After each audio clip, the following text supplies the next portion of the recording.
నిరంతరం ఆయన చోట క్షేత్రములన్నీ తిరుగుతున్నాడు ఈయన. అదే పని చెప్పాడు. పర్పస్ ఏమిటి? భూమి మీదకి దించడంలో శివుడికో సంకల్పం ఉంది. నా పాట పాడుతూ ఉండు. అదే దాసత్వానికి నేను నీకు ఇచ్చిన దాసత్వ ఆజ్ఞ. అది దాసుడు ఏం చెప్తే చేయాలి కదా. నీ దాసకృత్యం ఏంటి? నా గురించి పాట పాడు. మరి దాసుడిని పోషించాలి, నేను చూసుకుంటా. నువ్వు దాసుడివే నాకుంటే నీకు అఖండ ఐశ్వర్యాలు ఇస్తానని మాట ఇచ్చాడు. ఒక దాసుడిని మనం తెచ్చుకున్నప్పుడు నీకు ఎంత ఇస్తానని చెప్తారే, అలాగే ఆయన ముందే లావాదేవీ అయిపోయింది. నా గురించి పాటలు పాడంటే చెప్పాడు కనుక పాడేస్తాడండి. పదాలు వెతుక్కోవద్దు. గుండె పొంగి ఆనందంతో పాడాడు ఒక్కొక్క పాట కూడా. ఆ పాటకు శివుడు మురిసిపోతూ ఉన్నాడు, భక్తులు తరించిపోతూ ఉన్నారు. భక్తులు తరించాలి, శివుడు మురిసిపోవాలి, అందుకు పాడేవాడైన.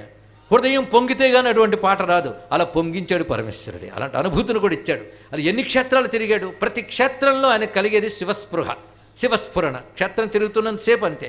అంతేకాదు, ఆయన తిరుగుతుంటే ఆయనతో పాటు ఆయన భక్తులు చెప్పా పెట్టకుండా వాళ్ళు వెనకాల తిరుగుతున్నారు. ఇక శివుడికి భక్తులు అయితే వాళ్ళకి భక్తులు తయారవుతారు. అలా ఈయనకి కైంకర్యాలు చేసేవాళ్ళు తయారైపోయారు. ఒకటి సేవ చేస్తానంటాడు, పక్కకు వచ్చి ఇలా ఎందరెందరో తయారైపోయారు. శివ దాసుడికి దాసులు తయారయ్యారు. చూడండి ఇక్కడ. ఇలాగా చేస్తూ ఉన్నప్పుడు నిరంతరం అతను చేస్తున్నది శివపూజ గనక శివరూపం సారూప్యం వస్తుంది. ఎప్పుడు శివుడే అతనిలా అందంగా పుట్టించాడే లేదా, ఆ సుందర స్వరూపంతో ఉన్నాడు. పైగా ఆర్డర్ ఇచ్చాడు, నువ్వేమి మడి కట్టుకుని పైన ఉత్తరం వేసుకుని తిరగక్కర్లేదులే, నువ్వెప్పుడు కళ్యాణ వేషంతో సుందరంగా తయారై హాయిగా ఉండి, నీకు అది ఎక్సెప్షన్. కానీ ఇంత వేదాంగ వేత్త అయినా ఇప్పుడు అందంగా అలంకారం చేసుకుని పువ్వులు మాలలు ఇన్ని వేసుకుని చేతిలో ఒక బంగారు బెత్తం పట్టుకుని తిరగడం అంటే శివుడి వలె సుందరుడిగా చేశాడు కనుక సారూప్యం. ఎప్పుడు శివక్షేత్రాల్లో శివభక్తులతో తిరుగుతున్నాడు కనుక సాలోక్యం. నిరంతరం సంకీర్తన చేస్తున్నాడు కనుక సామీప్యం. శివ మహాదేవేతి సంకీర్తనే సామీప్యం. ఎప్పుడైనా కీర్తన పాడేటప్పుడు శివ శంకర అంటే ఎవరిని పిలుస్తామండి మనం? సాధారణంగా ఎదురుగా ఉన్నవాడిని పిలుస్తాం.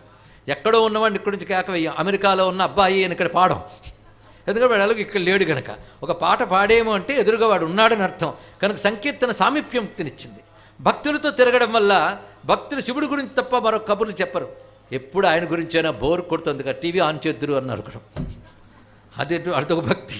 కానీ ఆయన అంటే విసుగు లేకుండా ఆడితే ఆయన మాటే, ఆలోచిస్తే ఆయన గురించే, చెప్తే ఆయన కబుర్లే. ఇలా ఉండేవాళ్ళు భక్తులు. మచ్చిత్తాహ మద్గత ప్రాణాహ బోధయంత పరస్పరం కథయంతశ్చ మాం నిత్యం తుష్యంతి చ రమంతి చ అన్నాడు భగవద్గీత.